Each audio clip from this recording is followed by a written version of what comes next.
Assalamualaikum warahmatullahi wabarakatuh. Baiklah, pada kesempatan kali ini saya akan mempresentasikan materi tentang keamanan komputer, yakni jenis ancaman komputer yang berjudul Man in the Middle Attack. Perkenalkan, nama saya Ewi Frinosta. Adapun dosen pengajar yakni Bapak Dr. Yohanri Eskom Mkom. Langsung saja. Pertama, apa itu keamanan komputer? Keamanan komputer atau computer security atau yang lebih dikenal dengan IT security, cyber security, ini merupakan keamanan informasi yang diterapkan di dalam komputer maupun di dalam jaringannya. Itulah pengertian dari keamanan komputer. Selanjutnya, apa saja jenis-jenis ancaman komputer?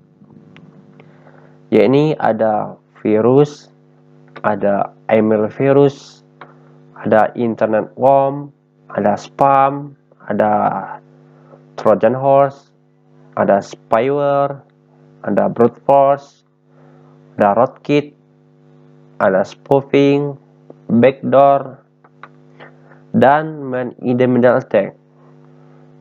Pada materi kali ini kita akan membahas tentang man in the middle attack.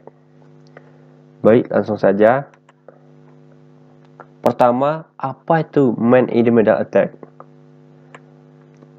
Jadi, man in the middle attack adalah salah satu teknik hacking yang dimana si hacker atau perentas menempatkan dirinya berada di tengah-tengah dua perangkat yang saling berkomunikasi. Lebih jelasnya dapat kita lihat pada gambar di samping. Ini adalah cara kerja dari man in the middle attack,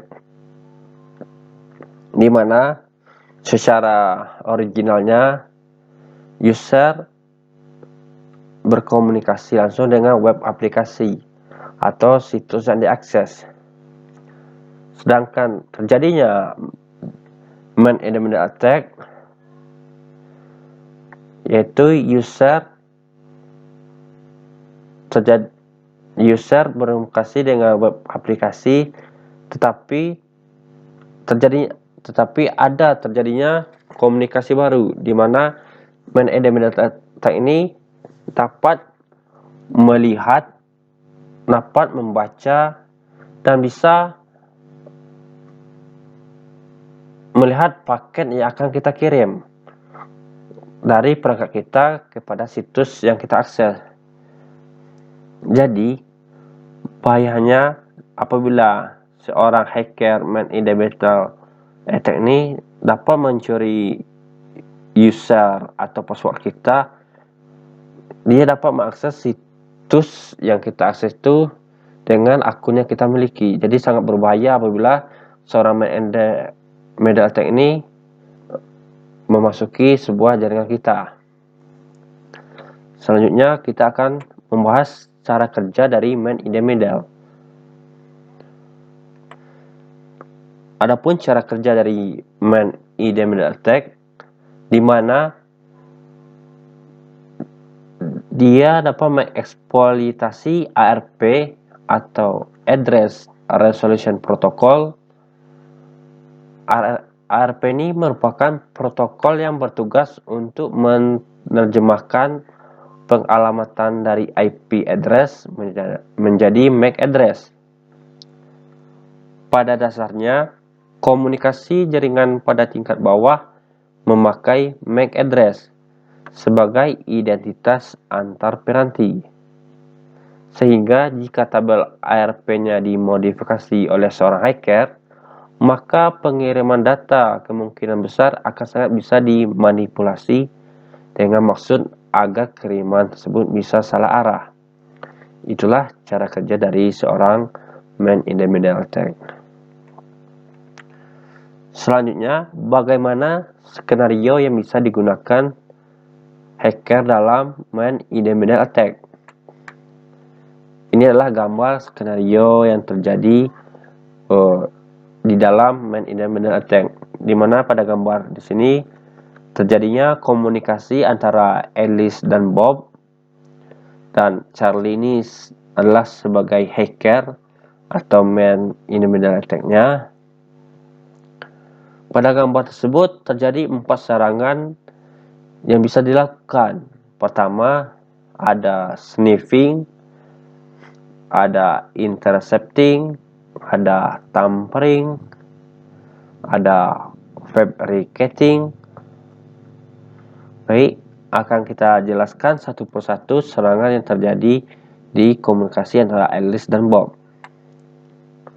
Pertama, adanya sniffing. Sniffing yaitu Charlie mengetahui semua pembicaraan antara Alice dan Bob. Jadi dia menyadap antara pembicaraan antara Alice dan Bob. Itulah fungsi dari sniffing.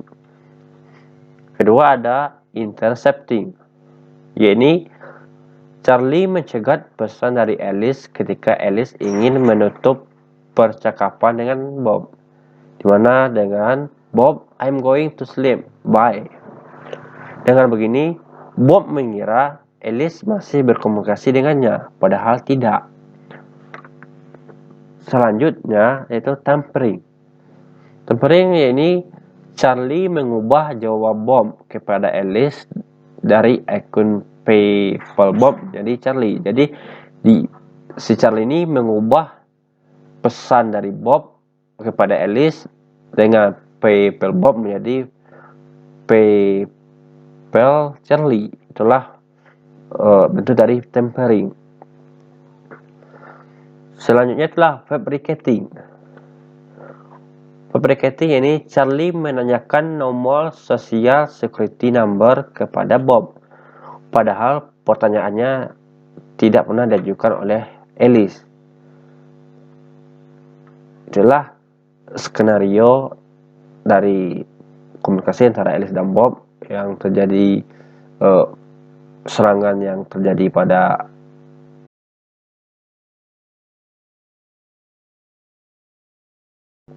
proses terjadinya man in the middle attack. Dalam contoh kasus Alice berkomunikasi dengan Bob dan Charlie sebagai attacker akan berusaha berada di tengah antara Alice dan Bob. Dapat kita lihat pada gambar di samping ini, di mana saat Alice berkomunikasi dengan Bob, si Charlie ini seolah-olah dia sebagai Bob, sedangkan Alice tidak mengetahui. Pada saat Bob ingin berkomunikasi dengan Alice, dan si Charlie ini seolah-olah menjadi Alice dan Bob tidak mengetahui. Jadi itulah kasus yang terjadi antara si Alice dan Bob. Kenapa bisa Alice dan Bob terjebak dan tertipu oleh si Charlie? Itu dikarenakan Alice dan Bob tidak melakukan autentikasi dulu sebelum berkomunikasi. Jadi dia tidak melakukan autentikasi dan tidak mengetahui siapa lawan jenisnya pada saat berkomunikasi. Jadi autentikasi itu sangat penting. Kenapa? Karena autentikasi adalah proses untuk membuktikan identitas suatu subjek, bisa orang atau mesin. Itulah fungsi dari autentikasi. Selanjutnya, bagaimana cara kita menghindari serangan man in the middle attack? Pertama, kita harus menghindari koneksi Wi-Fi yang tidak dilindungi oleh kata sandi. Itulah cara pertama kita harus mengenali dari serangan man in the middle attack. Kedua, tidak mengakses informasi sensitif ketika menggunakan wifi publik. Pada saat kita menggunakan wifi umum, jadi janganlah kita mengakses informasi-informasi penting. Nah, itu dapat terjadinya serangan man in the middle attack. Ketiga, hanya mengakses website dengan protokol HTTPS, yang mana pada di atas itu ada HTTPS dan terdapat simbol kunci. Itulah yang kita akses. Jika tidak, jangan, karena itu dapat terjadi serangan man in the middle. Keempat,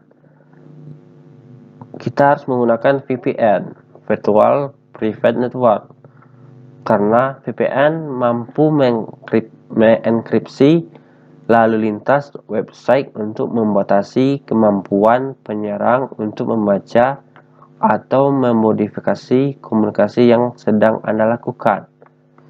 Itulah fungsi dari VPN. Kelima, pastikan server DNS atau cache DNS yang Anda gunakan aman. Jadi situs yang kita kunjungi itu aman. Itulah cara menghindari serangan dari man in the middle attack. Baik, inilah sebuah paper tentang man in the middle attack, di mana penulis yakni Safa Hamdare, Farsa Nagpurkar, dan Jayashree Mittal tahun 2014 dengan judul penelitiannya Scoring SMS Based on Time Password Technique from Man in the Middle Attack, di mana metodenya ini kata sandi transaksi dibuat menggunakan OTP bersama dengan kunci rahasia yang telah dibagikan dengan pelanggan yang selalu sama. Yang kedua, ketika pengguna menerima OTP, dia akan memasukkan OTP dan kunci rahasia di aplikasi seluruhnya yang akan menghasilkan kata sandi. Ketiga, selanjutnya membuat kata sandi transaksi melalui algoritma RSA. Untuk tujuan ini, bit konstan kekuatan digunakan, yang merupakan ukuran modulus RSA in bit. Tahap selanjutnya yaitu enkripsi teks yang biasa menjadi teks sandi. Selanjutnya, teks sandi tersebut didekripsi sehingga dapat lagi plain text yang dapat mengotentikasi server. Itulah metode dari paper ini. Adapun hasil penelitiannya menyajikan sebuah pendekatan untuk memerangi serangan man in the middle OTP. Sebuah pendekatan diusulkan di mana pengguna akan mengambil file kata sandi satu kali melalui SMS. OTP dan PIN rahasia yang diterima diumpankan ke aplikasi seluler untuk menghasilkan transaksi kata sandi. Penelitian ini mengusulkan solusi yang sederhana namun efektif untuk melawan orang di serangan tengah untuk mengamankan Anda di dalam transaksi elektronik. Itulah isi dari paper tentang man in the middle attack. Terima kasih. Iya, inilah yang dapat saya sampaikan tentang pembahasan materi ancaman komputer man in the middle attack. Saya tutup dengan Assalamualaikum warahmatullahi wabarakatuh.